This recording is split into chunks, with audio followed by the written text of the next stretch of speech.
Welcome to the Real Advisor Podcast, TRAP, TRAP. Please follow us and join in the conversation on Twitter @Advisor Podcast, where you can suggest ideas and themes you'd like the TRAP team to discuss. Also remember to like and subscribe to our YouTube channel and leave a 6 out of 5-star review on iTunes. Doing all this really helps us, which means we can do more to help you. Now let's head over to the studio for the latest pile of TRAP.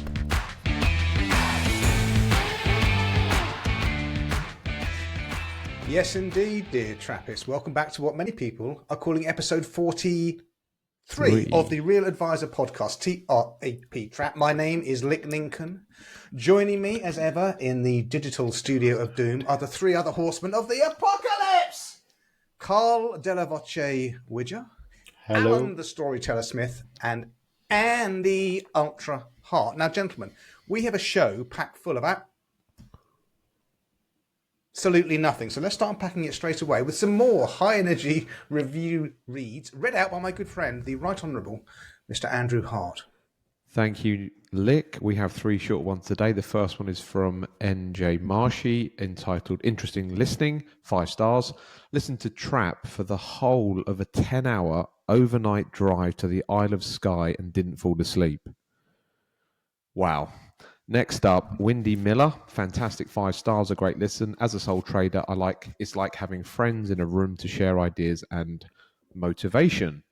Final review from Judah Oons 85. Great work, keep it up. Really enjoy listening to and learning from these 4. Andy's my favourite. Great chemistry and humour. Keep it going. Thanks for answering my accountancy question on the show. Joel. I added that extra bit. Back to you, Nick. Great stuff. Thank you, Andy. Thank you, Trappists, for the lovely reviews. They do give us a shot in the arm. Do keep them coming. Leave a review on your podcast application of choice, which is normally iTunes, as it's hard to leave reviews on Android, if not impossible. Imagine being on a 10-hour car drive and you fall asleep at the wheel, and the last thing you hear on this mortal coil is us lot blabbering away, and you're destined to go to the hot part of the under the surface of this one. Okay, let's crack on with some topical tidbits. Put a timestamp on this episode. Lots of stuff happening in this thing of ours, in this world of ours of personal finance, where money and emotions collide, often quite violently. Voice, you have an internal promotion at Métis Norway. Yes, so to start off today's episode with some good news. So Paddy Andrews, who works in our Dublin office, we've appointed him as Director of Private Clients. So basically, Paddy's going to head up our Dublin office and look after the growth that we're looking for in the Dublin office.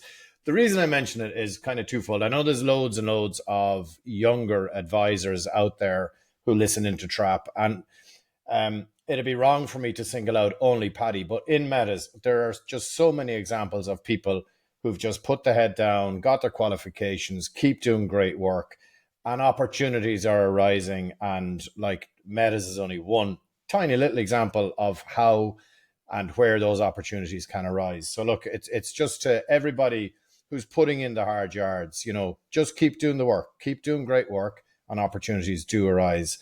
And also, if you're interested in joining Paddy's team, do give him a shout. But look, Paddy's a great example, and there are lots of other examples in Métis of younger folk who've really done, put the head down, believed in this thing that we call financial planning, done the work. And Andy often says, this isn't quick. There are no quick ways of getting, to a kind of a senior level. You got to put in the work over years and years. But, we've loads of examples of how that works. So, yeah. Carl, is Paddy the ex-professional sportsman? Yes. No, because Gaelic football in Ireland is an amateur sport. Technicality. Andy! Has Paddy got 7 All-Ireland football medals? Yes, he has. Right. So Andy got that wrong. It's a beautiful Norwegian name as well, isn't it? Yeah. No, we have Hans and someone else are in line for promotions in Norway. I'll announce those shortly. Yeah, Paddy's a great guy. Made me feel very welcome on my famous trip to Limerick last year. It was enjoyable. Infamous, Alan. Infamous, yeah. I think I remember more about it than you do, but that's another story. It's quite a common route, amateur stroke professional sports people coming into the role of financial advisors. So do you want to loosely expand on that if you can, Carl or Alan? Well, for me, we've a couple of examples of this, and it's do you know one thing about professional sports people? They're used to being in a competitive environment where feedback is not seen as criticism. And Paddy, I remember when Paddy joined us first, he used to ask me for, just give it to me. I need to know, how am I going to get better? How am I going to get better? So this, rather than trying to, kind of maybe be delicate about a certain topic, he's no, give it to me straight. Yeah. How can I get better? How can I do this better? And just seeking the feedback as opposed to waiting for it to come. So, I think that's the number one, the competitive environment, and number two, the ability to take on board feedback and to use it to try and get better. I think that's something that professional sports people are just used to. So, in the commercial professional environment, it does work. It definitely does work. Yeah, I can think of about 10 ex-professional sports people that now mainly rugby, isn't it? Yeah, a lot of rugby players. One or two cricketers. Don't know any footballers. Oh, Sam Oh, I Sloma. suppose Sloma, yeah. He's ex-pro. Oh, that's a good opportunity for me to shoehorn in, because I was a bit lacking on my topical tidbits as I've been away recently. But I've been away. Okay. Yeah. But yeah, did you see that article? Chris Smalling, ex-Man U player, is now suing his financial advisors for £750,000 in the mainstream press the other day.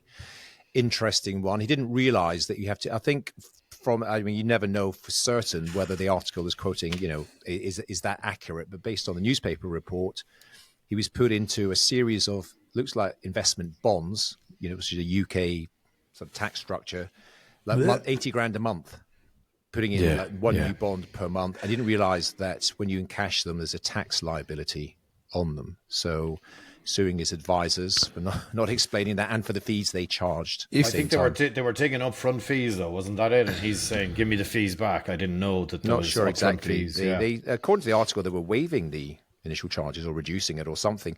Not sure of the details, but it's an interesting one, because this is one of those levels. It doesn't go through the ombudsman service. This goes straight to the High Court. This will be a High Court case. The advisor is going to robustly defend their position. So it will be interesting. Do you know if the underlying investments were sound, or is that a sort of secondary point? Secondary point, not really.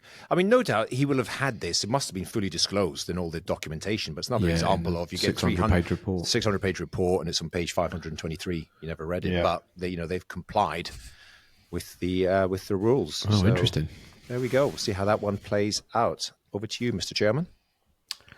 Yeah, there's quite a bit of a negative press around fees and advisors at the moment, isn't there? And I'll come on to that a bit later on with one of my topical tidbits. So we're constantly hearing about this wave of money that's cascading down through the generations. We did a well-received episode of Trap maybe 3 or 4 episodes ago about the intergenerational wealth cascade. I saw an interesting thing on Morningstar. And Trappist, if you haven't signed up to Morningstar, they're pretty decent. Actually, some of the stuff they put out is good. And they've got loads of different emails really you can sign up for. But there's one aimed at advisors. It's aimed at US advisors. But what happens in the US, eventually comes over here. So it's always good to get it. And I got this email from Morningstar saying that 4 million US citizens are going to be turning 65 every year for the next 16 years. 4 million a year are hitting 65 now. The US has got a population of about 370 million, and we've got no one knows how many people are in our country, but let's be polite and say 65, 66 million. So you can kind of extrapolate those figures and say maybe just under 1 million in the UK will be turning 65 each year. Similar sort of demographics, similar economies. So lots of money will be flowing from those that are leaving this mortal coil to those they leave behind. And a study from Knight Frank details that over 90 trillion in assets will move between generations over the next 20 years. So whatever we think about it, and whether we think it's viable to have intergenerational wealth managed by us, looking after children and grandchildren or not, the money is definitely flowing down and going somewhere. I didn't really take it quite as intergenerational, because the data is around people turning age 65, right? Yeah. So based on all the various analysis, and that's what we often talk about, a multi-decade retirement. So those people, particularly the affluent ones, are likely, or at least one out of the two in a couple, could well live another 30 years. So yes, there will be some of this in wealth being passed on, but a lot of it will be utilized to provide a secure and dignified retirement for these people for multi-decades, for 10, 20, 30 years and beyond. And then it begins to cascade down beyond that. The numbers, did I refer to them in the last episode, I think, because it came out of the thematic review, the FCA thematic review a couple of weeks ago, because they quote the numbers and they quote them differently, but they say it's for the next 10 or 15 years, 25% of the population of the UK will be aged over 65. And a fair amount of them will need advice and help with navigation around all the income strategies, tax optimization, etc. And just looking at a pure supply and demand equation, there's not enough advisors in the UK right now to provide that. So I think the future is looking pretty bright for real financial planners, just looking at the demographics. Okay, I'll just reiterate what Knight Frank said, that over 90 trillion in assets will move between generations over the next 20 years. That's their words, not mine. So, and the article's referring to the next 4 years being the peak of the amount of people turning 65. So it's roughly just under 4 million a year for the next 4 years, which is loosely what Nick alluded to. And also further on down in the article, it mentions about the split of wealth. So the baby boomers are now in control of $78 trillion of assets, which is 50% of the overall wealth in the US. So again, it just shows a quite a simple chart. But again, it's like broad brush sort of assumptions. And also, Morningstar have a conference in the UK on the 1st of May, and it's looking quite decent. I think I'm going. Nick, are you going? I think we're going. We're going to go and hold hands. It looks all right, doesn't it? It does look all right. So do check that out. Type Morningstar UK conference. I think they've got 5 conferences around the world this year, and one of them's in the UK. So do check it out. Back to you. We'll certainly be going till lunchtime, and then we'll review the agenda after lunch. As usual with conferences. There are some panel sessions after lunch, and predictable. Okay, Mr. Hart, you've had your surge meeting over. You've met both of your clients. How did it go? Oh yeah, so I thought I'd talk about it. I mean, we've loosely spoken about it in the past. This is my second full year of doing it. I've been sort of working towards it. It's pretty relentless. So February and March, I had just over 30 client meetings. About 80% were on Zoom. I gave the clients the option. It's pretty full on. A lot of it is around tax planning, so CGT stuff, ISA stuff, pension stuff. So that's why I do it at that time of the year. It is good. So there's a lot of sort of recurring themes between all the meetings. Sort of from a financial plumbing point of view, it just means you're a bit sort of hotter at dealing with the things you've got to deal with. There's a load of after work with it. Thank God I've got a great platform, great team, yada yada yada. I will continue to do it. Again, if you've got 70 or 80 clients, I think it would just be unworkable. Some advisors have contacted me, say they've started their surge meetings in November. So they're doing it November, December, January, February, March. And that way they can somewhat do it. That doesn't quite appeal to me. I know some people are thinking about implementing it. I know nobody on the call does it. Again, running businesses, and Nick, you spread it throughout the year. I'll definitely be continuing to do it, but it is pretty relentless. Doesn't seem that overwhelming. 30 meetings in 2 months, 15 meetings a month. Yeah, it's a lot of prep work. Three a week, 3, 4 a week. He's got his Voyant training and everything else that he does in the background, so which we don't. All his other brands to run as well. It's the recurring theme this year, definitely for me. I know it comes up a bit. It's just the struggles of dealing with elderly parents. More the emotional lifestyle stuff rather than the finances, and sometimes it's a sort of a health declining of a close spouse of some of my clients in their 70s and 80s. But it's really, really impactful for a lot of families that have, as I say, parents that are aging, and then obviously going through all the, dementia and things like that. But I mean, all we can do is obviously discuss this with clients and talk about the options, and leading up to it, create as much wealth as we can, so then they have means if they need to have sort of care in the home and care homes and stuff like that. But the emotional drain and sort of struggles with some families, it's a real, really recurring theme. Alan. Yeah, just again shoehorning in again. This is what I'm going to do in future. Not come up with any ideas of content, but just comment on your stuff. But just kind of joining a couple of dots here. I saw, Nick, when I was catching up with my emails on your now legendary IFA email group. What's it called? Well, I think it's called IFA Forum. I think it's tiny.cc/IFA Forum. Yeah, but it's I dip into that and it's pretty good. But I saw something come up recently and people were asking a question around, I know this is a kind of UK thing, but the compliance requirements, because I think when you're having those conversations, Andy, and someone says my aging parents or whatever it might be, or my kids or something, and you often get I need to withdraw 30 grand for blah, some issue. And I'm just trying to get a view on it, because it seemed to be quite mixed responses to the person asking the question in terms of what the compliance requirements are for somebody making no one knows this. You can ask 10 advisors, 10 compliance people. When people are taking money out of their pots, decumulating, to use the awful verbiage, or spending their money, taking money out of an ISA, and that's fine, but if they're taking it out of a pension, then you need this, this, and this. And if you're taking it out of it's like, and then very adding, just topping up existing ISAs and existing accounts. And tell you what, I mean, we pretty much do a belt and braces, and it's quite time consuming. Every money in, money out, doing a suitability check, blah, blah, blah, writing it up, etc. And I know that others don't. Some apparently do nothing if the client has done it without advice. And some do, some do a one-line email. Thank you very much. Top it up to same funds. So this is one, if any listener knows the answers on a postcard, please send them in, because we're all it's something we all struggle with. Trying to find I had an annual planning meeting with clients last year, October last year, and they are doing some housework. They're having the kitchen renovated, and they need, like my essay that I sent out, Carl, that you talked about. The clients have to have the cash here now to pay this renovation. So we sold to cash last September. I said, listen, we know in their ISA, that way we know the money's going to be there when you need it now being April.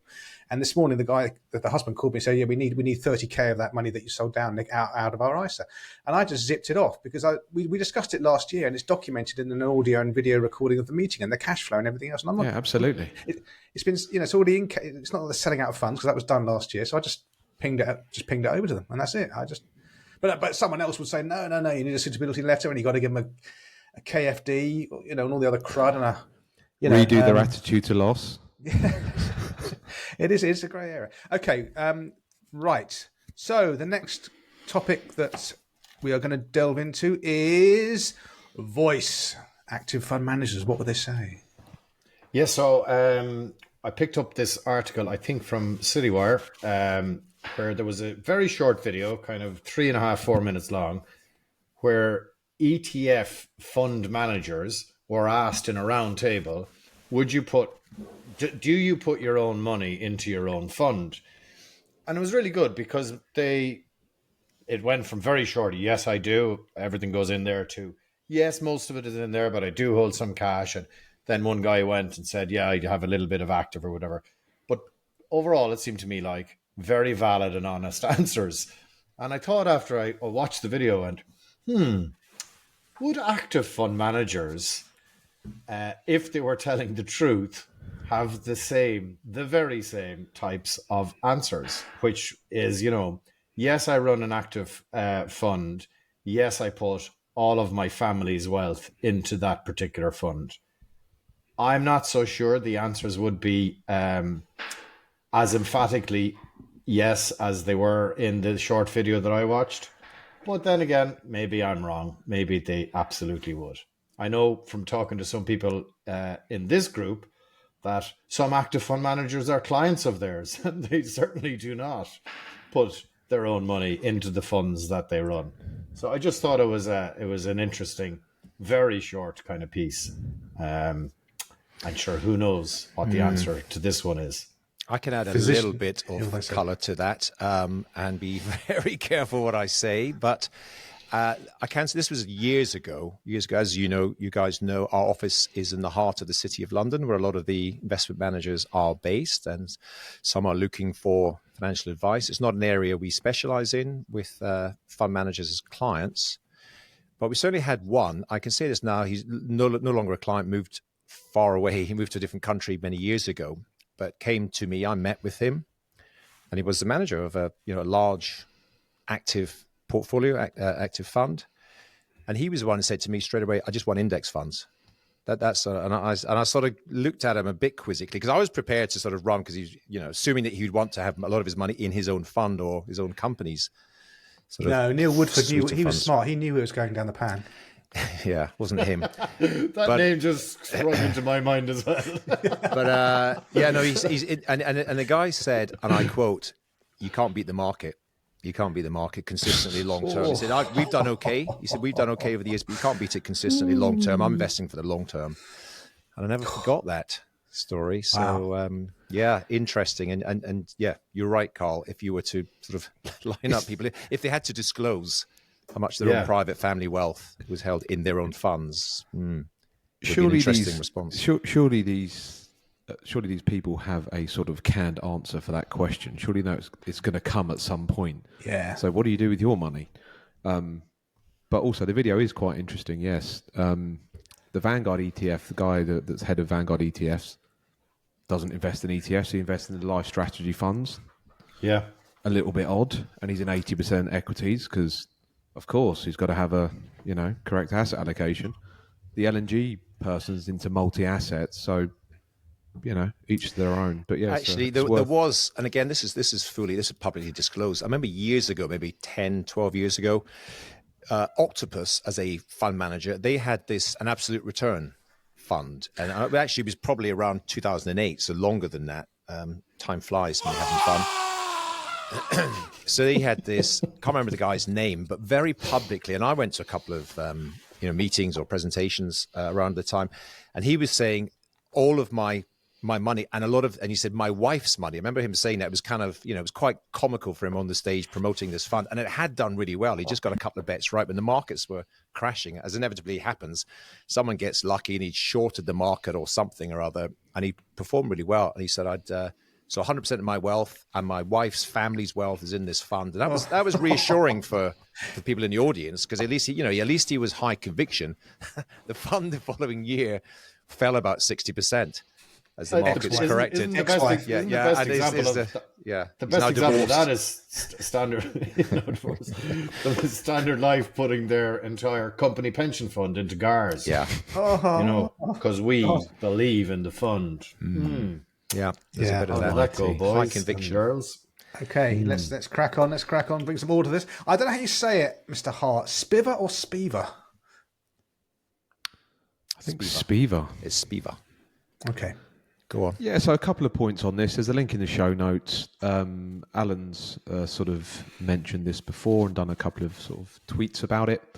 It's a company, S&P Global. It's one of their sort of divisions. SPIVA does a lot of research on active managers beating the benchmark, beating the market. And again, it's obviously encouraging reading for us asset class investors, index investors, etc., and not so good for active managers. But I think I'm just going to mention this to sort of younger listeners of Trap. I've made this mistake in the past. When you get involved in financial planning, full fight financial planning, you sometimes take your eye off the ball a little bit with the investments. Whereas at the end of the day, you're still looking after people's life savings. And if you underplay it too much, it could be a problem for you. I've done it in the past. I've said, don't worry about the investing. That's easy. We'll sort that out at the end. What do you want to do with your life and stuff? The client looks at you and think, well, actually, I've got a lot of money here, and you're just sort of pushing that to the side. Now you're asking me about, what's important to me in 30 years' time. We know that that's the good stuff and the good questions. But again, I just do encourage younger advisors to bring the investments front and center, not to spend, ages on it, but just to certainly be aware that the investment is very important. We will get the asset allocation right. We know it's your life savings. We've got to get it right. So I'm just saying, when you don't get too evangelical about, full fat financial planning. We know, the coaching and all that sort of stuff is the good stuff that they're going to get, but do focus a little bit on the investing. So an example of this is the SPIVA sort of content that they produce, the Morningstar stuff, the JP Morgan stuff, the Dimensional stuff, the Vanguard stuff. Do refresh your, top up your financial vitamin C every quarter or something, just to get a bit of a grasp and your head around investment. So that's a bit of a sort of preach to younger advisors to not make the mistakes that I have done in the past. Hugely valid point, Andy, and definitely a mistake we made at Métis Ireland. We went way over towards just let's focus on the financial planning, because the investment stuff is easy peasy, straightforward, passive, index, all that kind of stuff. And, we were challenged by our client advisory panel and some other clients go, look, I get it, right? But I need you to spend a little bit more time on talking to me about how my investment is doing. Yeah. How is it doing compared to X, Y, and Z? So we've had a shift over the last couple of years. I had a long conversation with Alan about this. It's probably 4 or 5 years ago, Alan, I would say. And, it was something I was kind of resisting because I was that evangelical, it's all about the financial planning. But do you know what? This is a little bit like, being commercial and giving the clients what they want, meet them where they're at. And if they do ask and require that stuff, as you say, Andy, it's not hard to research and get some, data, newsletter stuff that you can put out. So we do a kind of twice a year investment newsletter. We are spending a little bit more time in the annual planning meetings around investments.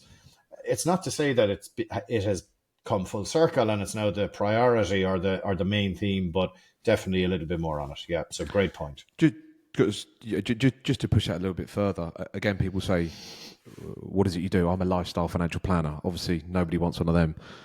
What is it you do? I'm a financial planner. Again, nobody even understands what that means. What are you, a financial advisor? I can sort of understand that. I might have a need for that. If you even say you're an investment advisor, it's what we do. We do look after money. It's not a bad thing. So try it out. So if someone says, what is it you do? Say, I'm an investment advisor. I mean, they're going to get behavioral coaching, proper financial planning, bit cash flow stuff. But if it gets more interest in the prospects that you're speaking to, it's not a bad thing. Again, can you say you're a behavioral investment counsellor? I'm a BIC. What? Yeah. You're a what? I'm a behavioral investment counsellor. That's Mr. Murray's famous. I'm very good at what I do, but I have no clients. Yeah, but you're right. We mentioned this before when we did a bit of client feedback, client survey a while ago, maybe a year or two ago. Would you like about what we're doing? What do you not like? What would you like to change? All that sort of stuff. That was the absolute loud and clear message, and it came as a little bit surprise, I must say, to some of my colleagues who were just passing over the investment stuff in 3 minutes in a client meeting, and they said, "I wouldn't mind a bit longer focus on that," and we changed it up quite a bit.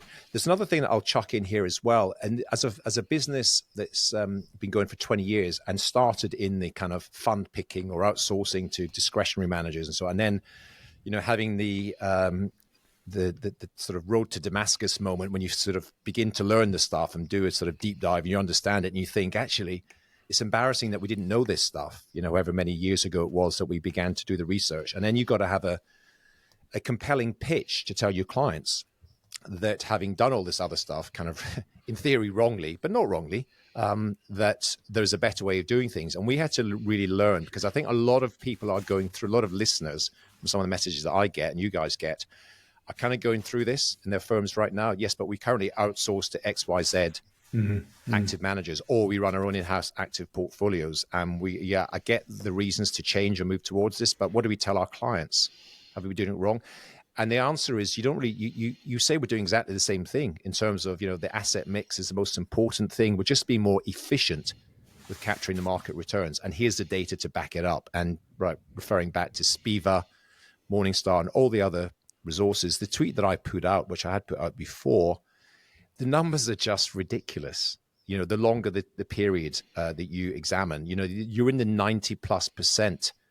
When you go above 10, 15 years, 90+% of active managers have underperformed their benchmark over those periods of time. And the Netherlands was the best of all, 100% in the Netherlands in the SPIVA report. That's quite an effort to do that. Yeah, 100%. And over even just in 5 years, 5, 10, 15, 20 years, 100%. There wasn't one interestingly on that, one of the pieces of feedback we got was, using very long periods of time to demonstrate why indexing, blah, blah, blah, right, can kind of piss people off a small bit, because they're going, look, I get it that I'm going to be multi-decade and all that, but I'd like to know, like, 5 years is a reasonable time frame. So there is a little bit of cajoling and coaching and all of that kind of stuff with clients to go along, so just be careful focusing too much on, well, since 1954, this is, it's like, I don't give a shite about 1954. It's like, what has happened? But another Carl, language. Yeah, sorry. You're right, Carl. Sorry. Another point there is So I used to say, when people ask me, what did you do? What do you do? I go, I'm a real lifestyle financial planner. And it was like, if you said that in a social setting, they'd like, great. And did you watch the match at the weekend? So now we've changed. We do financial planning, and we're wealth management advisors as well. And it's like, and now I'm getting all the, and what do you think about this stock, or you know, Bitcoin? Or somebody said to me recently, oh, my mother-in-law has a fund portfolio that we're trying to move from Switzerland over, and it's like, oh Jesus. So look, you have to be prepared when you tell people what you know. Oh yeah, we manage money. You're going to get all those questions that you probably don't want to be addressing. Did I tell you this story? My story about when I did. What's that like breakfast business group that BNI? BNI. Grab yourself a drink, a very long drink.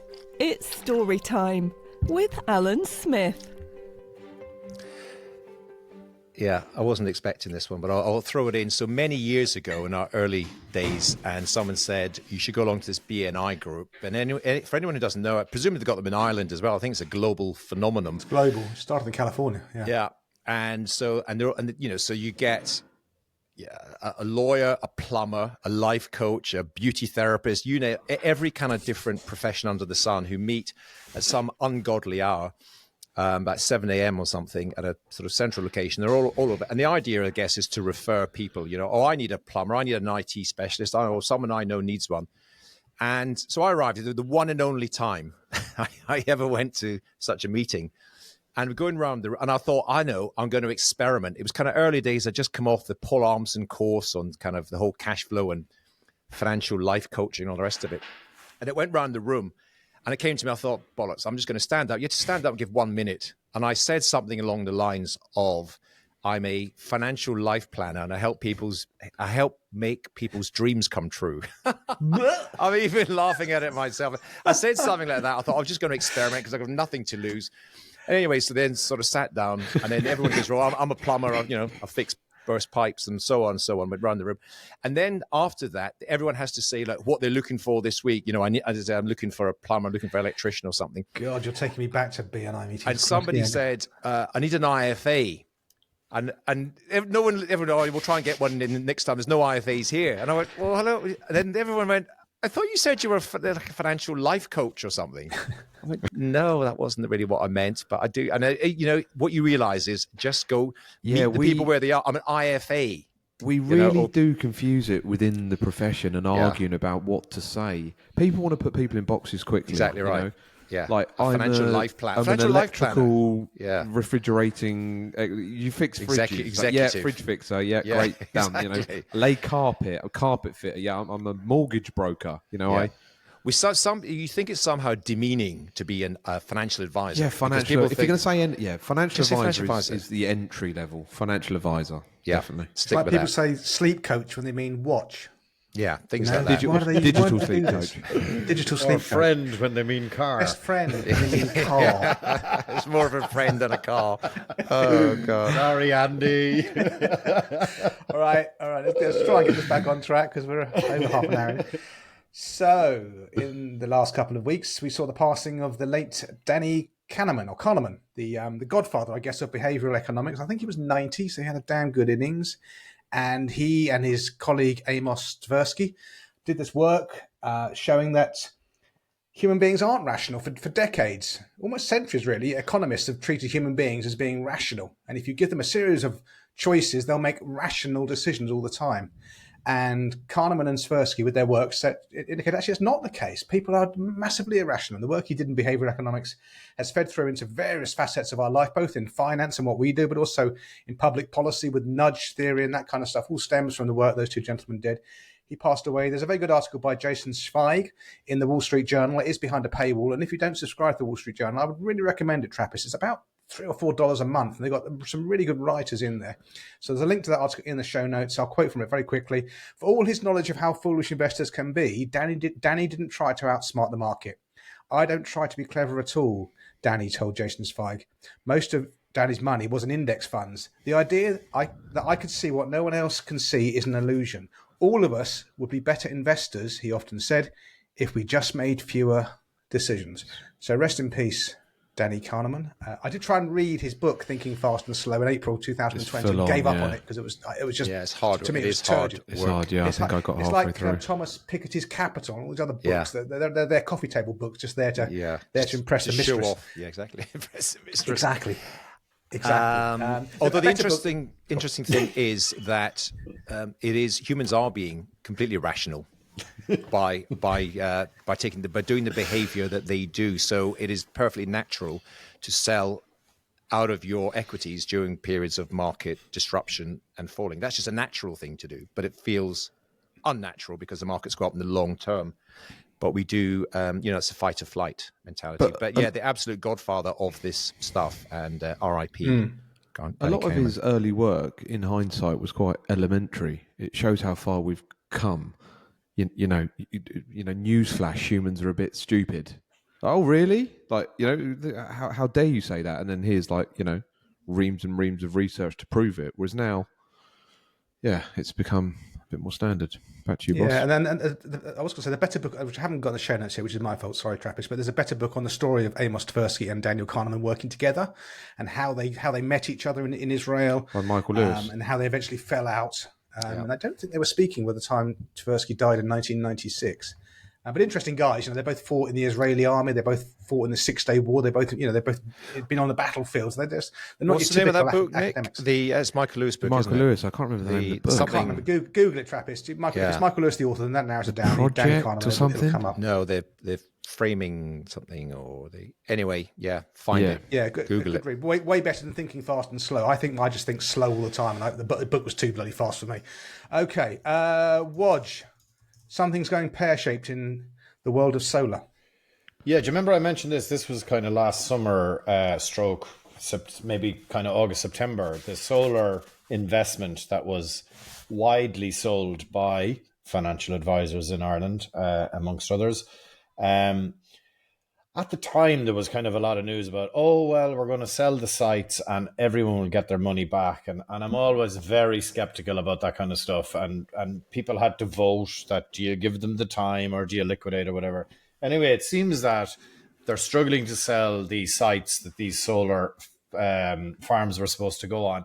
But also, the sister company, which was a regulated firm in Ireland that made a lot of money out of selling this kind of unregulated investment.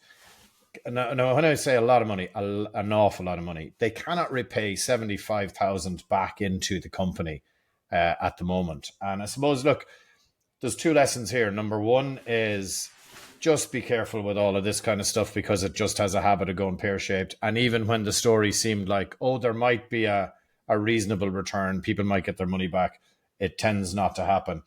And then from a regulation point of view, what's going on that a company that made absolutely shed loads of money selling unregulated investments and owes 75,000 euros back to the solar company? Which in the scheme of things is not a lot of money. Correct. So that is my point.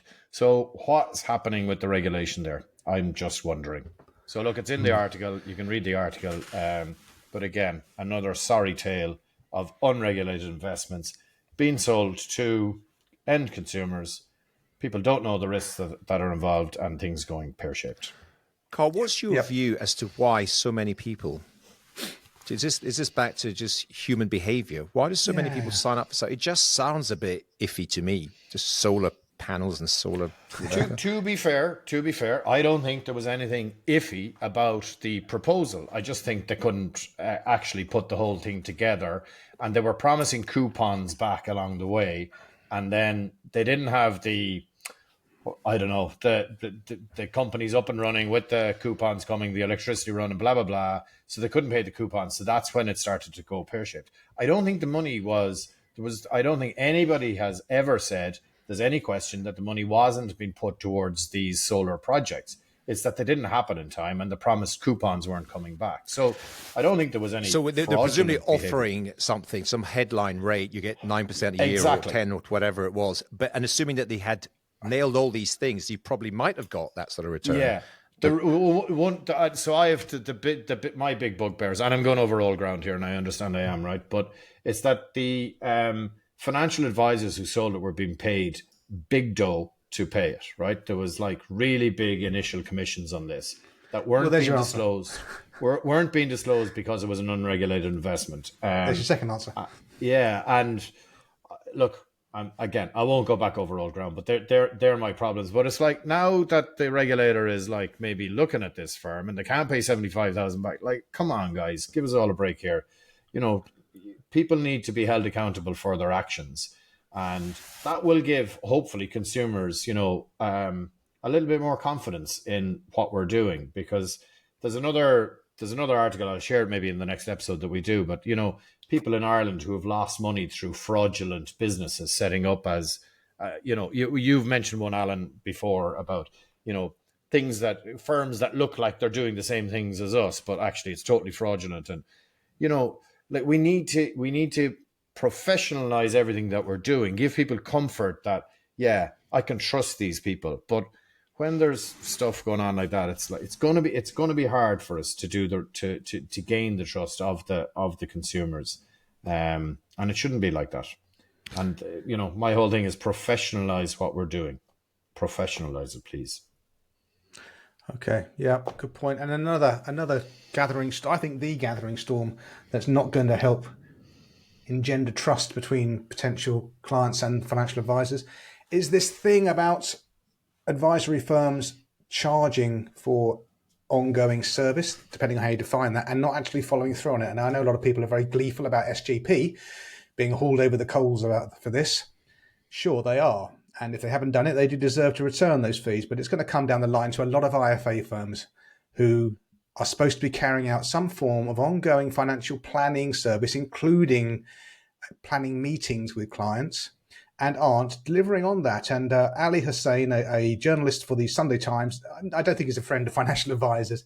He put out a piece on Sunday, obviously, and Alan drew our eyes to it. Basically, and there's a tweet from Ali Hussain, which I'll put in the so-called show notes. If you've paid a financial advisor for an annual review but choose not to have one, ask for your money back. A customer of Evelyn Partners did this and received £6,000 without quibble. Now, there's a lot you can take to task in that itself. I don't think clients are paying us for an annual review. There's a lot more that goes into our value proposition than an annual review. And by the way, Ali, it's not an annual review because we're not looking back. We can't change what's happened. We're just trying to navigate what's coming forward. So we have planning meetings, not review meetings, but that's just a detail. I don't expect you as a journalist to pick up on that particularly. I think this is a big area. I'm just tightening up my terms of engagement letter about what I'm offering my clients. I offer them an invite to an annual planning meeting. It's an invitation to the annual planning meeting. I'd like you, Mr. and Mrs. Client, to come to the annual planning meeting, because if you don't attend it, it's very hard for me to know and for you to know whether you're on the right track, and you're paying for the right to have an annual planning meeting as part of what your fee goes towards, but it's not everything. So I'm just tightening up my terms of engagement, because I think this will be the next big thing, and there'll be some people, lots of clients of IFA firms, not just SGP, but IFA firms who rightly will want to get money back, but there'll also be some chances as well. That's just human nature, I think, as well. So I don't think any of us can sit on this and pretend it's not going to happen. And it will be news, and it will continue to be news. Once SGP is done and dusted, they'll be coming after the independent sector, and quite rightly so if there are firms who do this. I don't know. I think, Andy, you've got a view on this. You think that there's way more unloved clients with IFA firms than the numbers would indicate from the cursory research the FCA just started doing on this. Yeah, I agree with everything you said, Nick. In relation to this specific lady, she was actually even contacted by the firm and asked to do a review. She self-selected and thought, I'm okay, I don't need that review. So again, I don't quite know where the firm stands with that. I mean, if we follow where we think this is going, the regulator would have wanted the firm to contact her and say, okay, well, you're paying us for an ongoing service that you clearly don't want. We are now turning off the fees and charges. Therefore, there is no ongoing service. Would she have then gone, oh, hold up, that seems a bit harsh. I still want... Again, it's a bit of a mess. It's a bit of a grey area, so we're all still sort of... It is a mess, and I think, what these journalists like Mr. Hussain, what they don't understand is if say a client, you ask them for the annual planning meeting, they defer it for 2 or 3 years because life happens and they're busy, and maybe they're younger clients and they just don't feel that themselves they need it. and say to the client, okay, well, we're going to disengage from you now. We can't, you're paying us this money, even though you're paying us this money. Apparently, we can't take it because you don't want the annual payment. And then they come back 6 months later. Oh, can we just top up No, I can't just top up your ISA, mate, because now I've got to do the whole fact find and onboarding you again. I've terminated our relationship with your platform. Yeah. It's not like you can't just turn a spigot on and off. It's going to increase the advice gap again even further, potentially. Again, but it's still not right to charge fees for a service and then not deliver it. So that's I totally get that, but I'm strong on this in my engagement thing. I say 70% of what you're paying me for is for the ongoing education of behavioural investment counselling at those times of crisis when you'll want to ditch the plan. And I don't know how often that's going to be or when it's going to be, but it is going to happen, and it's going to save you from the financial wilderness. And that's where most of your fee goes. And if you want to say your fee's going for a financial review, well, that's fine, but that's not what my value proposition is. And to say Ali Hussain is not too pro financial advisors is laughable. He can't stand us. He thinks we add zero value. I think the most he thinks we do is switch around some investment funds every single year. Zero coaching, zero thinking partner, zero speed dial, no proper planning, no tax strategy. The challenge is though that, to a large extent, my read-through of the regulator's approach is similar to his. There is an expectation of doing, and I can't remember what legislation this came out of, maybe 8-9 years ago or something, but there's an expectation of doing an annual suitability check, that everything you've got is in place and the products and stuff. And in order to do that, you need to find out if has anything changed. So you need engagement from your client. But this is such a nonsense, isn't it? You've got clients in their 40s. And you're doing the annual suitability check, and it turns out somehow, God knows how, that the pensions you put them in, pensions aren't appropriate for them. What are you going to do? Cash them in? They can't touch them if they're 50. It's just like, what do you want us to do? But you might be expected just to document that and say there's no longer appropriate for you, therefore no further contributions, blah blah, or whatever. There's a I don't know. No, the point, they can't get out of them, even if they are inappropriate. It all comes down to proper financial planning, basically. I think what this is going to do, and I know that the going forward SJP model is, I think there's something like 6 key aspects that they are now expected to do, and it's documented on their CRM system. And if they don't do that and upload their system, then the company will automatically turn off the fee. So that is much more. That is a tick box exercise, and it does cut right across a lot of the stuff we do, 4 of us and the people who listen to this, which is far more behavioral. And it is, we're on call, we respond, we keep you right. But I think there is going to be an expectation of there's a minimum expected requirement on an annual basis, and it will be kind of driven by these 5 or 6 points you're expected to do. And you're right, this is the challenge. We've had this, all of us must have had this over the years. You can phone, you can email clients, and there might be a few of them that just never respond. So what do you do? I mean, what we have done in the past is we do a sort of in absentia review. We do a review without knowing, based on the last time and what happens then, and this has happened a few times to us, the client just, I don't know, they relocated to Singapore for a year. They didn't update their new phone number and so on. It wasn't the most important thing in their life to have an annual review. And so we did all the stuff in absence of meeting with you. Everything is as far as we know, everything's still in place. And then 6 months later, they get back in touch with you and you've got to do the whole thing all over again. So it does cause a few problems. I think it's right that it's being tightened up. I certainly know anecdotally of some people absolutely just gaming the system, some firms at scale. Yeah, outrageous. Yes. And I think what will happen, this reminds me a bit of I'm old enough to remember the endowment thing or the PPI type thing. There were just, when people see an opportunity to get free money, in inverted commas, if you see that article, you get $6,000 back for just, and it says without quibble, then why wouldn't you? And I think this is going to show the difference between those of us who've got clients and those who've got customers. If you're a bank or a huge at-scale business of any sort, then no one gives a shit about, if it's free money, I just got to fill in a form, I'll get my money back. Language. Wonderful. But if I know the person, I know them well, and I've been looking after me, my family 4 years, and I might have, broken bread with them, had a glass of wine with them, then I'm not going to do that. Yeah. So this is the value of having the longer you've been clients. in this business, you see all sorts of stuff, and literally within 5 minutes, a 15-year relationship can be flipped on its head. True story. You guys might be able to fill in the information. I think the article referred to, or the FCA article, I think it was about 3% of clients they think are not getting reviews.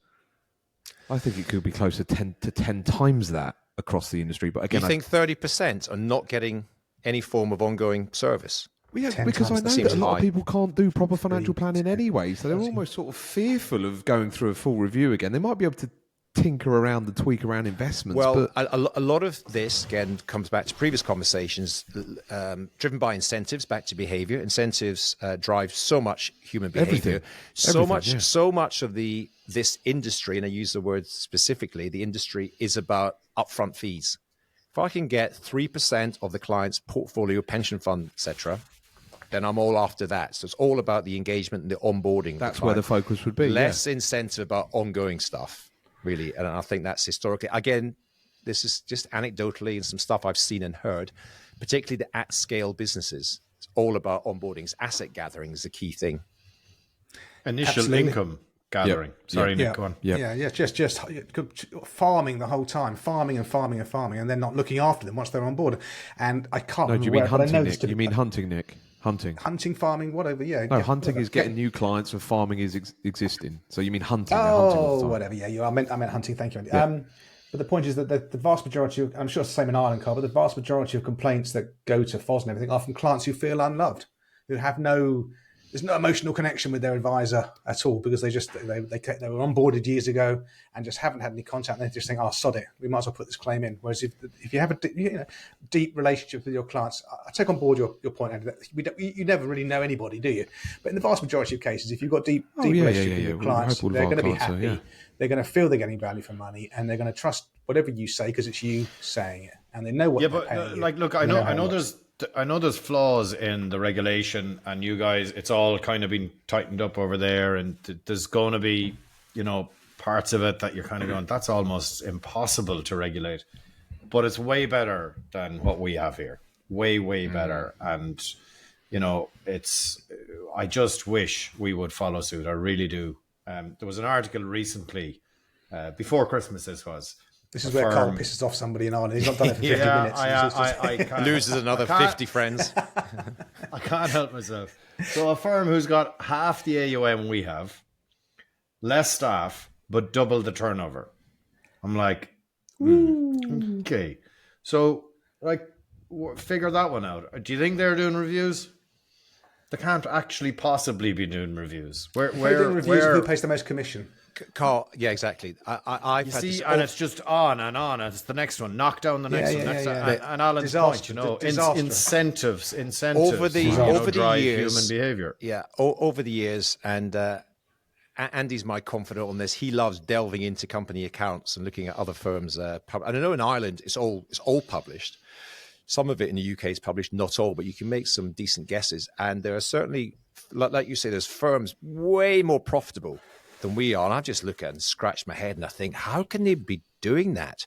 And you realize that full fat financial planning, let's face it, is complex and it's time consuming, but it's so damn valuable to the client. And it's so rewarding for the advisor to be delivering this and really sort of changing the course of people's lives. Yeah, but it's not as profitable. If you just gather assets. And it's hard to scale, Alan. And I mentioned that when we spoke about SGP. It is hard to scale, but if you get it right, it's really, really sticky. Yeah. So, it's a good long-term model.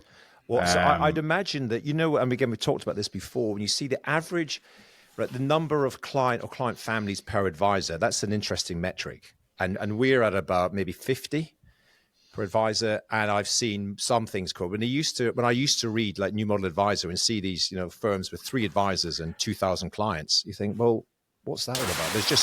There is no way they can be delivering much of a service. And I think those are the ones that may find themselves in a bit of bother here with this, because if you've got those number of clients, there aren't enough hours in the day to deliver anything like an ongoing service. That's the point.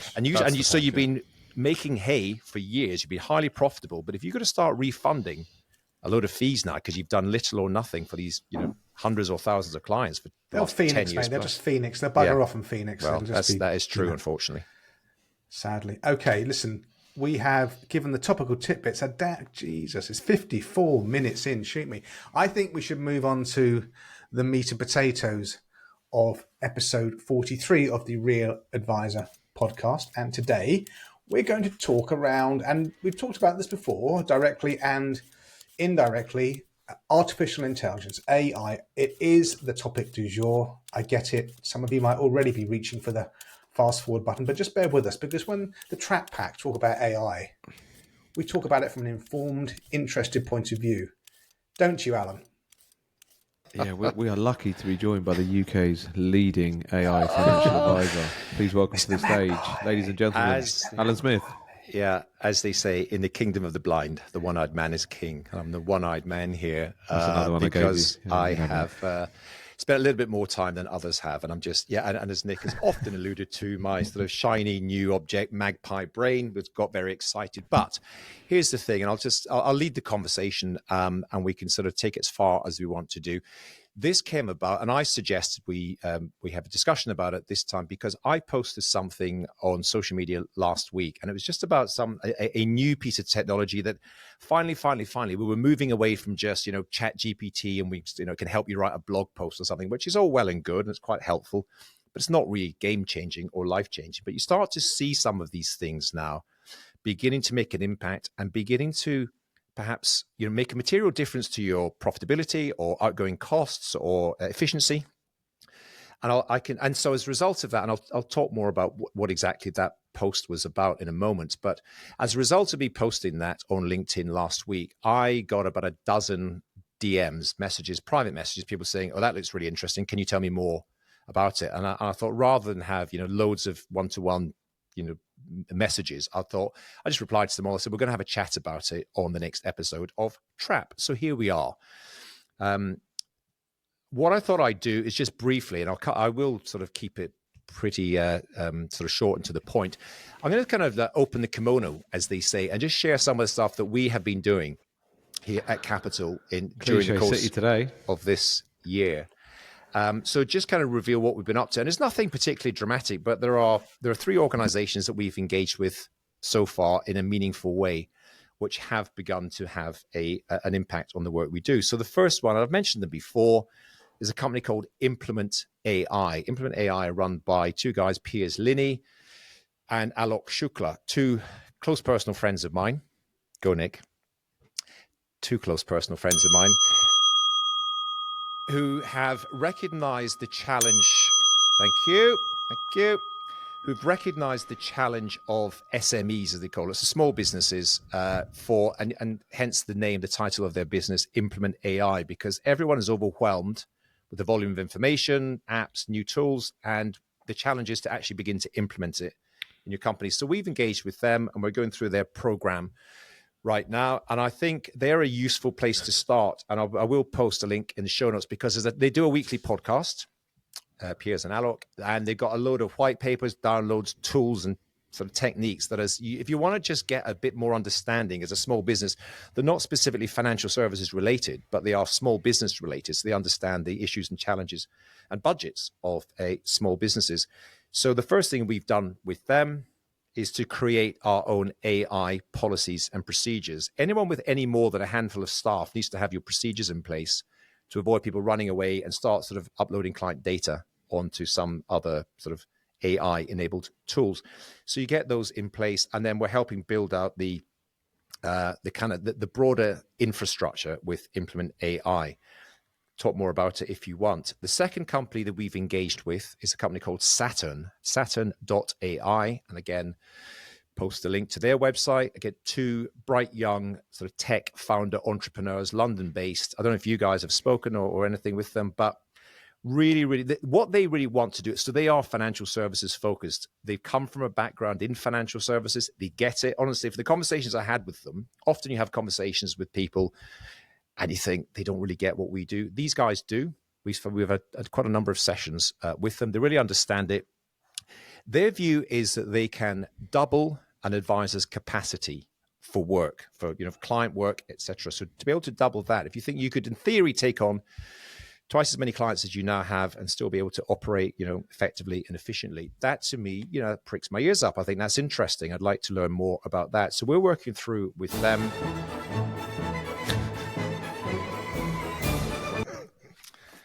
That's a new one, Nick. Thank you. They're currently, so they want to build the entire financial planning operating system from beginning to end. But they're focusing, first of all, on where the big challenges and big opportunities are. So for a lot of us is around, like, Andy, you've just done your surge meetings, 30 meetings in a short period of time. If you could automate the meeting notes, identify the tasks that followed up, have them done. Things like, the thing that the regulator is really focused on a lot right now is vulnerability, for example. If you can automate that and identify through the conversation aspects of vulnerability for the client and have that documented and next steps, next actions, that would be quite useful. So client reviews, also onboarding, which is one of the hardest tasks we've all got, and training and competence as well, T&C and training for the team, the staff. So they're doing some smart things, worth speaking to them. And just as a very specific, we are currently running a pilot with them. So we're using their technology, their tools within our client meetings. We're doing it right now, so we haven't sort of got the full results yet. So far, so good. It's quite positive. And they will offer that to anyone who's listening to this. If you want to engage with Saturn AI, there's nothing in it for me, not just recommending them as something that we are an organization that we're using ourselves. Jump on their pilot scheme, run half a dozen meetings with your clients and recognize whether it's any good or not. And the last of the sort of the three things that we're engaging with right now, and this was the one that I referred to when I posted it on social last week, is the model office. Now, the model office, Chris Davis, has been around for some years, and we've been using it for some years, and it's really support around regulation and compliance. And again, whatever we see, obviously based on the conversation we've had so far this week, there's an increased focus on this stuff, getting it right, and using artificial intelligence to interrogate your data. Data is obviously becoming more and more important in advisory firms. And the specific thing which they are in beta testing right now is the idea of doing file checks, file audits, and file reviews. So they use machine learning to effectively to reflect the FCA conduct of business regulations, which I don't think any financial advisor has ever read in full. And so what they do, effectively, so up until now, what we've been doing, because we want to voluntarily subject our client files, particularly anything slightly more complex about income drawdowns or anything that would be deemed to be more of a high risk area of advice. We pay for compliance consultants to come in to review our files, to do an audit, to say, yeah, that was good. And they color code them, they mark them as a pass, or as a sort of amber, more information required, etc. So what's in beta right now is you have the AI do that effectively. And that looks quite interesting. We spend thousands and thousands each year on having third-party audits of this.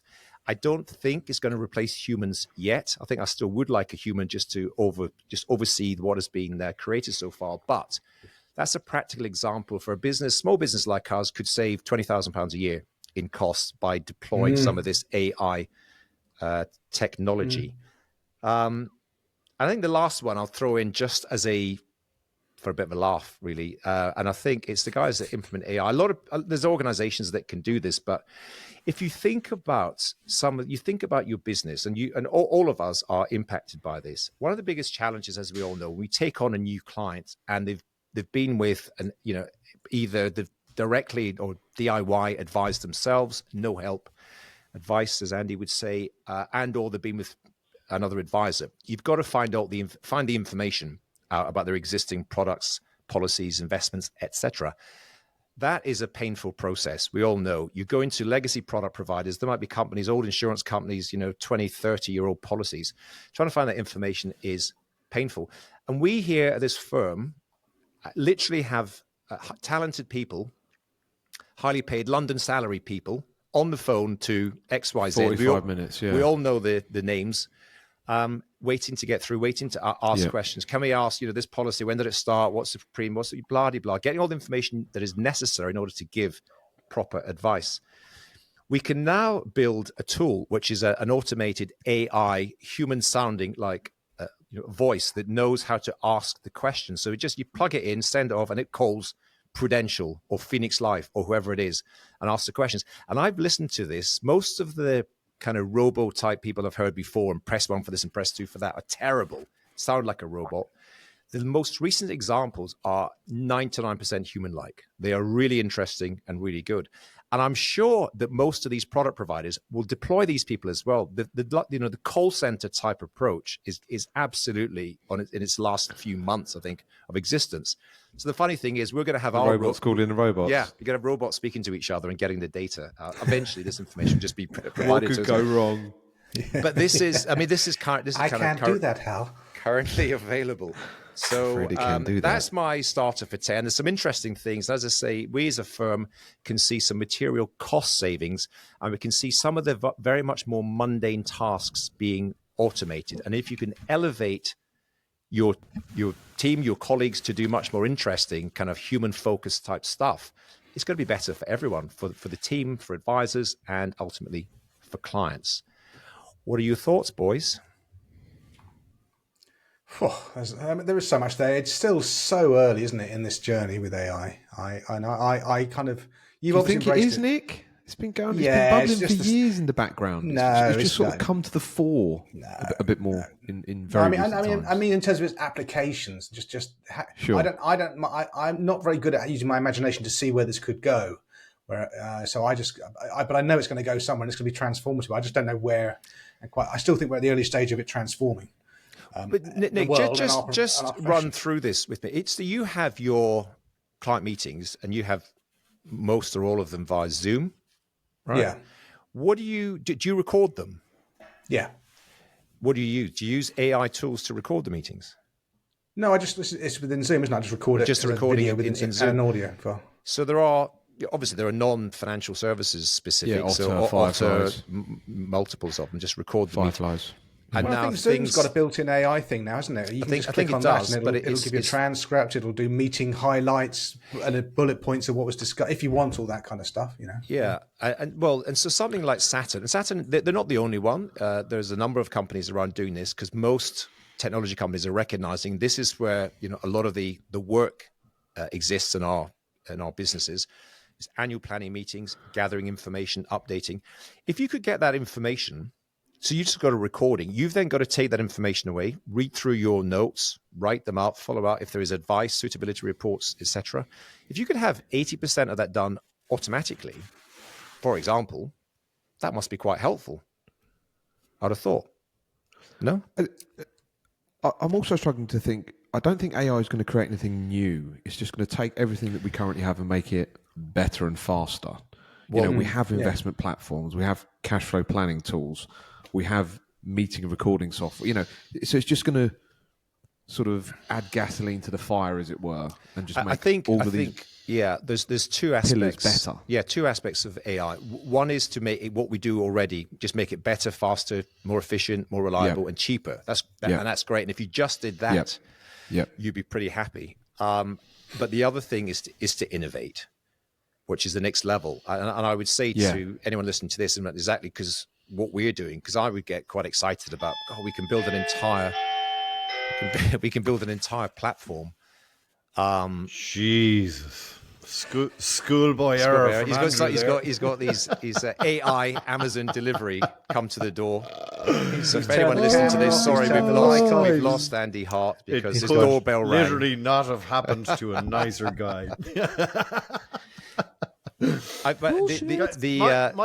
tuppence worth on this is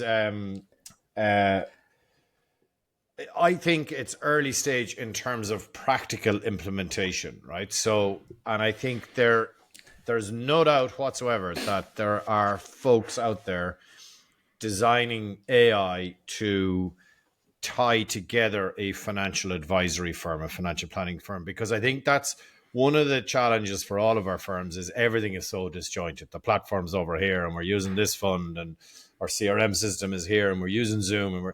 So there's no doubt somebody somewhere is, because this is a worldwide thing. What we do in Ireland is pretty much the same as what you guys do in the UK, the States. So there's a massive opportunity. And I suppose I'm going to sound a little bit like a dinosaur here. I know Alan has been on to me loads to say, come on, we need to do this, we need to do this. I kind of don't have the bandwidth because you're 10 years more mature in terms of the journey your firm is on, Alan. Yeah. And if you think back to 10 years ago, it almost feels like we're only getting started and our growth is only kind of beginning to escalate. So I've had to kind of decide, well, where do I focus? What do I focus on? I haven't touched the sides of, what could AI do for us? And I've kind of decided, and this is the dinosaur sounding bit, do you know what? I'm going to leave the early adopters be the early adopters. And when people have fine-tuned stuff, then we might, come on board. But us doing beta versions or whatever, we just don't have the capacity to do it at the moment. So definitely something on our agenda, but I don't really have much or anything else to add. I think it's extremely interesting, and I think it can only be good in the long term. I think one of the points that we were thinking about around AI is it going to bring pressure on advisor fees, and I don't believe it does. I don't think AI changes your value proposition. It doesn't change the role that behavioral counselling can do and the value of ongoing financial planning. It'll mean potentially that you can onboard new clients more quickly and you can get through the admin around the annual planning meetings more efficiently. To me, that would say you could probably take on more clients and or more advisors. But I don't think we don't want to race to the bottom. And I don't see how having a computer more involved in our businesses makes our value proposition any less valuable to the people that are paying our fees, i.e. human beings who still want another human being to coach them. I agree with you. I think there's a couple of points on this. One, the improvement fundamentally is just technology.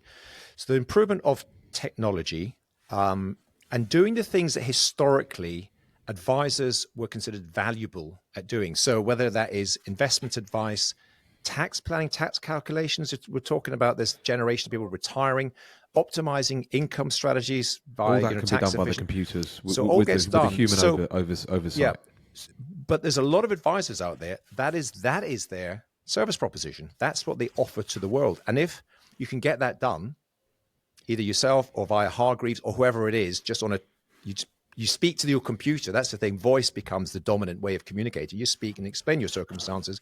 It asks you back, and you say, "There's a calculation." That's what you do. Then that inevitably, like a lot of things in the past, that puts a downward pressure on overall fees and costs. But what it does do, it elevates the role of the human first advisor, which we are all about, because that's where we know what I would love all this stuff. I'd love all this crap that we have to do in the background, but dull but important stuff. I'd love the machines to do all that, and it gives us all more time to spend more high quality time, and that's the one thing that people value. Spending it more with clients, discussing important things to them and their families. In the world that we work, we're as strong as the weakest link in the ecosystem. I mean, you saying a robot calling up dinosaur legacy life insurance company, I think that's papering over the cracks. Let's get it at its root. They need to change their systems and how they operate and how they deal with us. They just need to make that like open architecture data. It needs to transfer. be a standardized API system that is plugged in. It does, but I just from what I know, these systems are so antiquated. You don't just like plug an AI. I don't think you can. It'd be great if you can. Do you remember about 20 years ago, you'd ring up some of these companies like Scottish Provident stuff and ask for some quotes on income protection, and they'd literally send you like a massive brochure in the post with 10 different quotes. Yeah. That's how I got into this profession. I was a quotes boy, and I just so was I. Like Dunbar, and the broker consultants would just throw bits of paper at me. And sometimes you think, actually, you know what? We've done a 20-year term here. We need a 22-year term. 10 new booklets coming the next day. I was like, who sent all this sort of stuff? Oh, this is what Scottish Providence sent us. I'm like, why? Because I called them yesterday and asked for some basic information. You used to have, just before my time, you used to have a rate card. And somebody would phone you up for a call. They were good. You literally got out a book. They were good, Alan. You could just work it out quickly. Yeah. Jesus Christ. They literally send you like the full key features of the product details. And you think, just to get some information. Anyway. No, you're right. There's a sort of clash of technology. You've got this crazy new space age tech, which is coming up against 1960s. Younger entrepreneurs come in, tech entrepreneurs, fixing financial advice, going to fix it all. And they go, right, we'll just do that there. And they hit the biggest brick wall of their life. No. Yeah, good luck. Life doesn't do it like that. And it's like, but we've got the new tech. It's like, no, brick wall. Yeah. It's a really good example of that, though. I assume you guys have to get, copies of certified passports and proof of address and all, right? So there's a really cool company here called IDPal, and they've created this app that you can send out to customers, and the customer opens the app and then they kind of show their face and, take pictures of their passport and all of that kind of stuff. And we were like, yeah, that sounds fantastic, because it is literally the bane of our lives trying to get all this stuff that then the providers have to accept, and someone's thumb is beside the passport. And, we can't accept that or whatever. Right? Yeah. Send it back 4 weeks later. Yeah, exactly. Right. Exactly. But we were sending it out to some of our clients, and they were like, they were blinking when they were like taking the photo. It was torture, right? It was absolute, and we were pissing the clients off, right? They were going bananas, like saying, "Please don't, please don't send that. Can you just come out and?" But this is the tech that companies like Revolut, Airbnb, Coinbase, all the state of the art companies use for KYC, isn't it? And you're right. Yeah, you send it to your clients, and they're like, 1 out of 50 does it.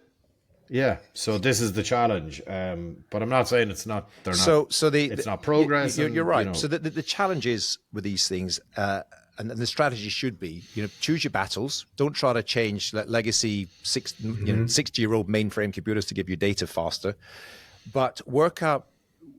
In all our businesses, there are just kind of bottlenecks. There are challenges. There are pain points. There's time-consuming stuff, and the advice really is to choose one. And it's either onboarding new clients or it's servicing and annual planning meetings and all around that. That's going to be the big areas. There's a ton of other things that can be done. But if you were able to get some quick wins, and even if you could, if a member of your team, if it normally takes them an hour to do something and it takes them half an hour, by augmenting the work they're doing, and not replacing or changing, but if they're able to sort of use a tool, and as I said before, data is more and more important. The other things, we've got Microsoft, and the Microsoft kind of ecosystem is going to be very, as they bought or invested significantly in OpenAI behind ChatGPT, etc. They seem to really have their AI sort of credentials firmly in place, hence a huge uptick in their share price in the last little while. So the Microsoft system is going to be quite interesting. So if any of your team can save, half an hour, 2 hours, something like that, yeah, very, very fair point. All good stuff. So think about the areas you think and that's. Bring your team along. We've built a little. I mean, it sounds very grand, but it works. We've got a little mini AI team. The people that are sort of young and energetic and interested in this stuff, and they're sort of looking in all the opportunities. And what they're trying to say is, where can I make my life more efficient? When I can, a job that takes me an hour, if I can do it in half an hour, that's a win. We've got an AI competition running in the company right now. If anyone comes up with a new AI tool that is employed across the entire business, then there's a very valuable cash prize for them. And why not? So they're incentivized. Incentives again, guys. The last thing I want to say on this, and I think this is quite an important point, anyone listening to this, and if they want to begin to deploy new technology and AI in the business, there's no shortage of reports out there talking about the number of jobs that are going to be lost to AI in the future. And, personal story here, when I was getting a bit excited about this last year, we had a team meeting and I shared all about some of the tools and tactics that we'd be looking at rolling out and using.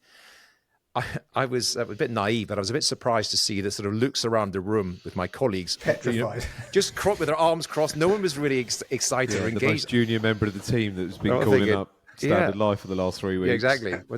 We don't need anyone calling providers. He's like, well, yeah, God. Exactly. You're safe. You're not going to lose your job. You're not going to lose your job. Exactly. You're not going to lose your job. Yeah. There's what do you say? There's bad news and there's irrelevant news. It's going to be great. I had to remind people. I said, no one's losing their job. We're all going to be doing more engaging, interesting, valuable work. And in time, not today or tomorrow, but relatively soon, we'll have the machines and the robots, whatever you want to call them, do that dull stuff that you're currently spending a fair amount of time on doing. And, in some ways, you need more people because, as you say, if we can take on more clients, this kind of, again, back to this human first type advice. Super important. But make sure you bring your team with you and you remind them and encourage them that we need good people around. So some of the skills are going to evolve and be slightly different. So let's start with the end in mind. What would be the perfect outcome of AI being implemented into this mighty profession in the best possible way ever? Let's say it's 2030, you're an advisor, you're looking after 75 families now because the tech's amazing. Are you genuinely doing almost nothing apart from seeing those clients in client meetings, and you could literally work 150 hours a year? Where are we going with this? What's going to be the outcome? All right, the outcome increasingly, in my opinion, so this is again another, probably mentioned it here before, this statement I've got about everyone's trying to build a better blockbuster when what we want is Netflix. And so building a better blockbuster is just having, meeting notes or something like that. So we've already got meeting notes, but we just have them automated. So that's just a slightly better version of what we got. But no one really wanted to go to Blockbuster. What they wanted to do was just turn on the TV or whatever and watch whatever film that they liked. And there's an algorithm sitting behind it that sends you suggestions based on what you've watched previously. And that's great. And anytime you want, during the day, midnight, 3 a.m, not when Blockbuster opens. So the idea of having an always-on platform, why do clients call you up and ask things? Why do we have an annual planning meeting? Why is it on in April? Well, or May or December or whatever it is, because that's the date, the month that the client first became a client of ours. So we just we meet them annually in the anniversary. But clients want information at different times. So you want an always-on type facility to answer all the basic technical type questions. Can I get 20 grand out of my account? Can I top up my ISA? Blah, blah, blah. And that, by 2030, I'm pretty sure a version of that, God forbid, but you'll have something like a little app in your pocket on your phone, which is the device of choice nowadays, the mobile device, and you can have Lick in your pocket. Nick Lincoln in your pocket, answering all the questions. So there'll be like an AI version of the advisor that's got all of the smart information and data that you can ask immediately, like a chatbot. Correct. So there's Lick Lincoln chatbot. So when does Nick get involved? I'm all up for it. And then your time will be spent more. Work out let's just say you double the amount of face time, if you like, whether that's in real life or video or whatever else, with your clients, that unique human experience that remembers things, that joins dots, remembers that other client that they spoke to last week that's relevant to this conversation. And the client gets more of that as opposed to less of it. And all the functional stuff and transfer of data and information. Yeah, plumbing and admin is done by the robots. Perfect. That's I think where we're headed to. And it's a better world for all of us and for our clients. I think we could talk around this forever because it's so many, it's just potentials, isn't it? And what ifs, and it's exciting, and it's going to be transformative, and it will be for the better, I think. However, given that spring is moving into summer, we're 1 hour 21 minutes, 1 hour 22 minutes into episode 43 of the Real Advisor podcast. So, gentlemen, with your acquiescence, shall we move on to the Trappist questions part of the show? I think it's probably the right time to do it because I can see via my Nest camera that Posty is at the door.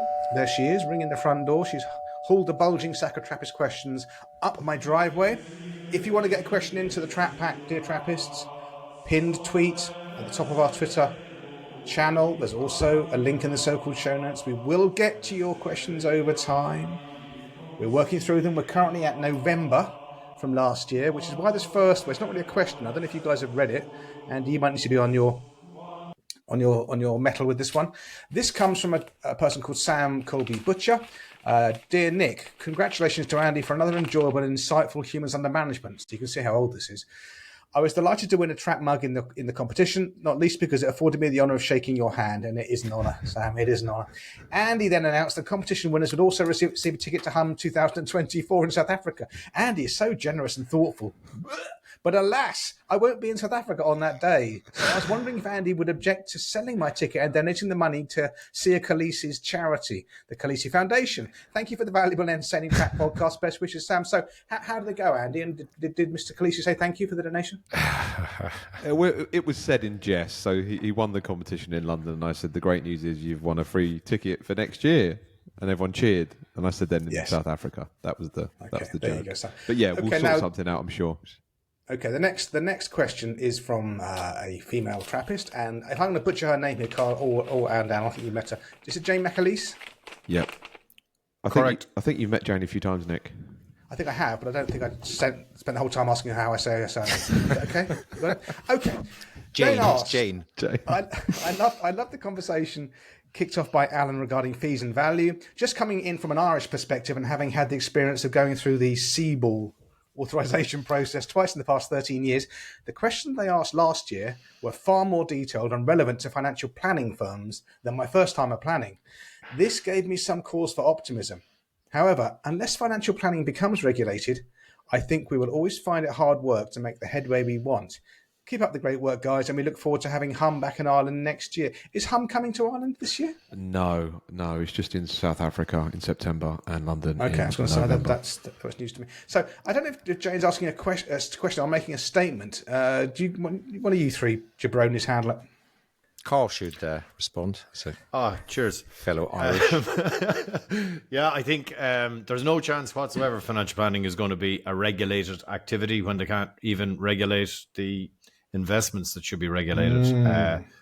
But Jane is right, I think. It is good to hear that at least the questions for new advisors are more about what's going to be your process, your systems for financial planning. Are you using cash flow modeling, that kind of stuff? It is good. We've such a long way to go here. The more I see and hear you guys talking about consumer duty, and obviously I'm reading a lot about it, we can't even get RDR in. It's like we're so far behind, unfortunately.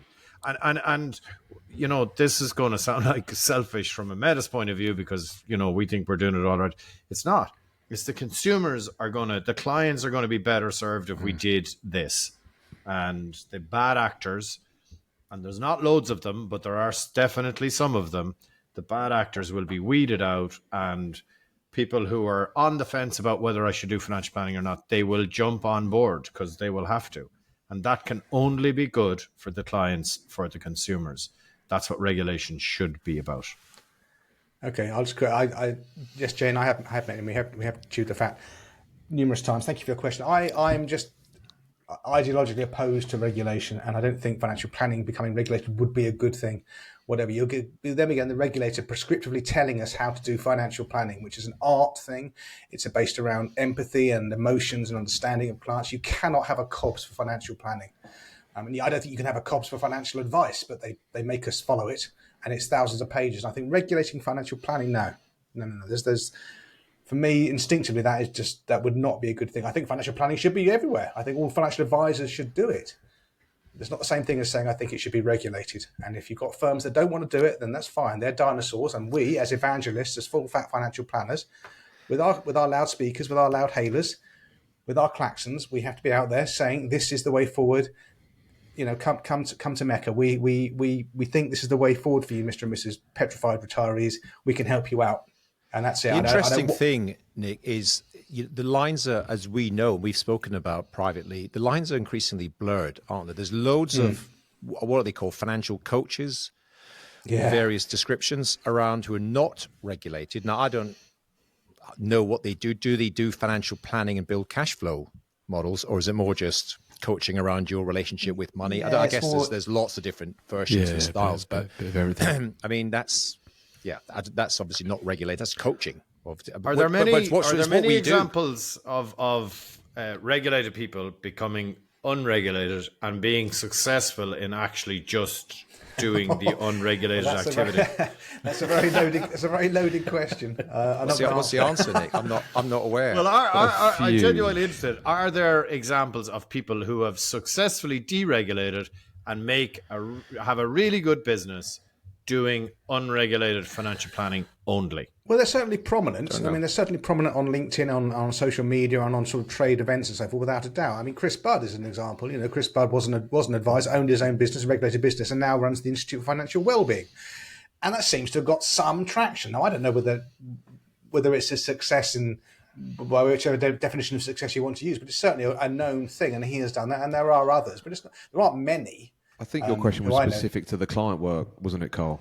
Exactly. Yeah. Because I think the answer is none. A few have tried it, and also a few people have come from not a regulated world, but let's say they worked at an investment house or something like that, and then moved immediately to financial coaching.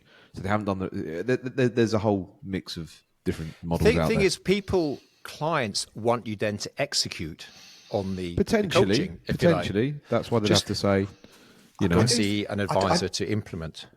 But the implementation is not really the challenging part in most situations. There are some younger planners coming through who don't do any regulatory work. They just do the financial planning, and then they'll give pointers. Sure. He's not regulated, though, is he? Alan? I didn't realise. No, I didn't realise. No, I don't think so. I didn't realise that. Who? I think his name's Dan Brent. Dan Brent. Dan Brown. And your point's well made, Andy. Regulated, but if you're doing the financial plan, if you're doing the financial plan, I think you have to be involved in helping the clients put together the solutions that drive that financial plan to a successful conclusion. Because if you're not in charge of the army is going to do the same thing. Just saying to somebody, just go and buy. I suggest you buy a simple, low-cost index portfolio, diversified, etc. That's relatively straightforward, isn't it? They won't do it, will they? They won't do it because the husband's come home in a bad mood. If you say buy a relatively cheap global equities fund, I think that's under guidance. If you say buy the Vanguard global equities fund, that then is advice. But some clients are already quite competent with their investment. They buy a bunch of funds and they know what they're doing, but they could do a bit of structure, guidance, planning, etc. The thing is, it's a broad church, and there's Nick said there's whatever 65, 70 million people in the UK. There's enough for everyone to go around. Well, the one final point I'll say in this is, and again, Andy, you and I know this from certain conversations we've had, just like Ireland, the hurdles to get to become a regulated advisor now are getting increasingly tough. And I know of at least one advisor who's an excellent advisor. He wanted to go directly authorized. It wasn't approved at first go. I think he's going to go again. The FCA, and rightly so, they want detailed business plans. I think the stat now is 8% of people that approach the FCA to go directly authorised get approved. 8%. Wow. I think it's that low. Bloody it used to be closer to 50%, 45, 50%. Now it's 8%. So it's hard to become a financial advisor. What you're saying, we'd have no chance now. Yeah, I'd have no chance. Me and Nick will probably have no chance now. So the fact that we've run established businesses and got regulated years ago, I think is in our favour. But Nick and I, advisors, I'm not going to, get the violin out, but it's hard to become regulated. Then once you become regulated, you've got to jump through so many more hoops, and the ongoing CPD. There's so many moving parts of it. It's becoming less and less of an attractive profession, but we're in it. Oh, I don't know. I don't know. I think it's way more attractive than it was 20 years ago. I think this full financial planning business is a brilliant vocation. Yeah, but what I mean is there's a lot more regulatory moving parts now that you need to navigate. A lot. There are. I would just this final thing about this sort of separating the financial planning and the financial coaching from the implementation. You could be a financial planner, not regulated. You'd meet a client. You say, listen, I think if you need to invest, you've got this 100K to help you drive your financial plan to conclusion. You should go and research and find yourself perhaps a global equity tracker fund on a platform of your choice. And the person says, great, fine. You meet him 12 months later and you say, okay, well, can I have the investment valuation? And he goes, no, I sold it last year because I wanted a new car. Because you haven't got that. Whereas if you're the advisor, when they're looking at their accounts, that if they want to disinvest, they're going to come through you. It's invaluable. It's that barrier. You're totally right. You can maybe just talk them off the ledge from doing it. That's why I think there's such a synergy between the actual implementation and the financial planning. Okay, listen, 93 minutes. Christ on a bike. Let's move. Jesus. Exactly. This is the longest one ever, I think. Culture. I know. Okay, talking about not being able to scale our business, but the financial planning side of it with any great degree of success is a true point Carl made earlier. One man who seems to be making quite a good fist of it is American Peter Mallouk, the CEO of Creative Planning. And he's always an interesting listen, big firm in the USA. And he was on the Morningstar Longview podcast a week or so ago, a link to it in the so-called show notes, of course. And he says at his firm, everyone does it the same way. And they've got about 2,500 employees. So it's a proper firm, billions of dollars under management. But all clients get the same experience. All the advisors use the same cash flow modeling software. So he seems to have got almost like a turnkey operation. So it's well worth listening to him. And he seems to be one of the more forward-thinking. He's also just an interesting guy. He's just a very good communicator. Had a successful entrepreneurial career outside of financial services before going into it. So I would recommend that one. That's a good one. And that, again, shows that you can, although it's difficult, scale financial planning. I understand that they really do proper financial planning, evidence-based investing, all the good stuff at massive scale. Whilst buying, I think he said 30 businesses a year. He's got that going on. I know. Yeah. And he seems to have done it. He seems to be keeping it all just and where are they? Not in San Francisco. They're in Kansas. Yeah. Yeah, they're fly-by state. Global center of the universe. Where the deplorables are, as the lovely Hillary Clinton once said to her. Immense loss. Okay, I'm not going to say who the next one is because I know that person I'm next. Ready. I'm next. Oh, well done. You did it. I got so bored in the AI talk. 43 episodes. 43 and Carl is ready for his culture corner. Amazing. Go on, boys. I'll turn it down. I've forgotten what it is now. No, I haven't. Do Business, Do Life. Brad Johnson's new podcast, which I think is out for the last year or so. He interviewed Brittany Hodak, I think her name is. And this lady, very interesting. She used to work with Taylor Swift. Taylor Swift is the first female billionaire for her music alone, which is amazing. And she was kind of using examples as to how Taylor Swift made kind of raving fans, advocates for her music. Swifties. And that's how she built, Swifties, from a very young age. She was like so on it. She said this girl just knew what she was doing. But one thing that she was absolutely massively advocating was that, you know, if you want to create raving fans, advocates for your business in financial services, you got to get across your own story, your personal story out there so that people can relate to you. So putting up blog after blog, video after video about technical stuff, or you should go into this fund, or should, you know, it's not going to work if people can't relate to you. So I was just thinking in terms of this group here, like you guys are really, really good at delivering really good content, but also giving a piece of yourself so people can get to know you, and you know, and you all do it in different ways. And it's something I'm encouraging my own team of Métis to do, and it's something I'm kind of going to launch something over the next couple of weeks, just to give people more of an insight into me, into who I am and what my values are and that kind of stuff. As Nick laughs. Are you sure about this, Carl? Yeah. Carl, just he was doing so well. We'll have a chat offline, Carl. We'll have a chat offline. You might need some coaching on this. So no, it'll all be above board, guys, right? But no, it's very interesting. People by people.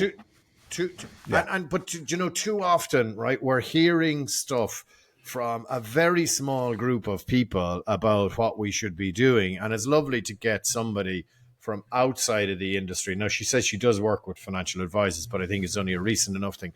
But a new perspective to say, here's something that you should be doing. I thought it's really good. And look, I mentioned Brad Johnson before. He had a previous podcast, and I can't remember what the name of it was, but it was my go-to when I was really trying to rev Métis up and seeing how could we kind of develop the brand and that kind of stuff. It was excellent advisor blueprint or something like that. Wasn't yes, it? Blueprint was the main word. Yeah. There was really good episodes. Really good. All right. Next, please, gentlemen. It's over to me. So first up is Serial, which is the blockbuster podcast, is back for season 4. Guantanamo Bay Prison, Sarah Koenig. It's decent. Do check it out. The next one I'm going to be sharing with Mr. Alan Smith, which is called a book that I'm listening to on Audible called The Trading Game, a confession by an ex-trader, a guy called Gary Stevenson. Your thoughts on the book, Alan? Yeah, I just read it when I was away last week. You've not been away, have you? I have, just briefly. But yeah, it's an interesting book. So Gary Stevenson he's a sort of guy from, you know, the streets of Essex, East London, sort of boy, East London, grew around there. It's quite poignant in a way, kind of grew up in the shadow of Canary Wharf and all these huge, you know, towers of financial whatever. And, but was just really, really good at maths. And he won various maths competitions and went through, and he kind of knew the game earlier on. Smart guy, obviously based on the book. And I mean, long story short, he goes to LSE, London School of Economics, and he graduates and gets a job at Citibank, world's biggest bank. And he becomes, over the next few years, the most successful trader at Citibank. And it's just really interesting because we all know a bit about this stuff, but it's a real behind the scenes look at what they do. And I mean, you don't really understand what they do with their kind of FX trades and swaps and this, that, and the other. But so what one of the things, so he made, and some days he traded $1 trillion in a day, and then he made a margin on that. Tiny slice on that. So I always think on these type of things, one of the thoughts I had was, well, if he's winning, who's losing is kind of the question, isn't it? There's just punters on the street. It's a zero-sum game. And ultimately who's losing is the punters. Punters on the street, the pension funds, everything else. But in summary, it's a worthwhile book. You can sort of race through it at a good pace. I found it actually quite poignant and sad at the end because he got wealthy beyond his wildest dreams and didn't really enjoy any aspect of the money. Didn't spend any of the money, was still buying secondhand bicycles and wearing top man jackets and stuff like that. It's interesting. Again, it shows you sometimes people try to achieve so much and achieve this idea of enough.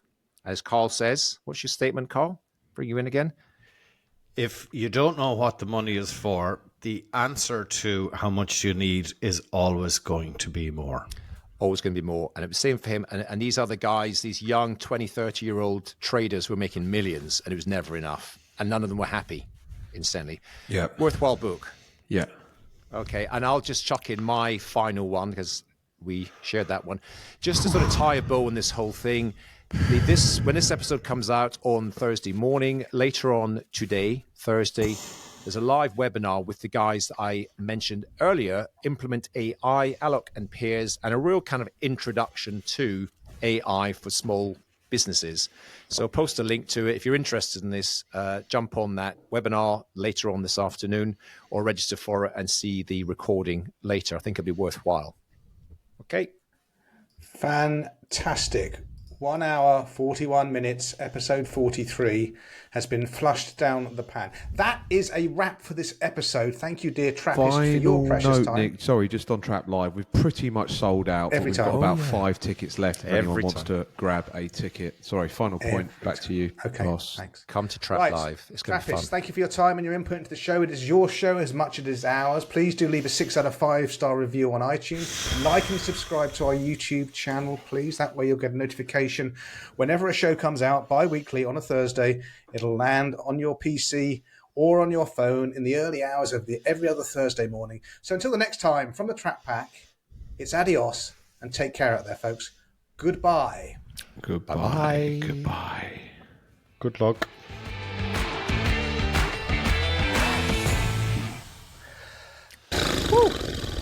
Lord God. That's a long...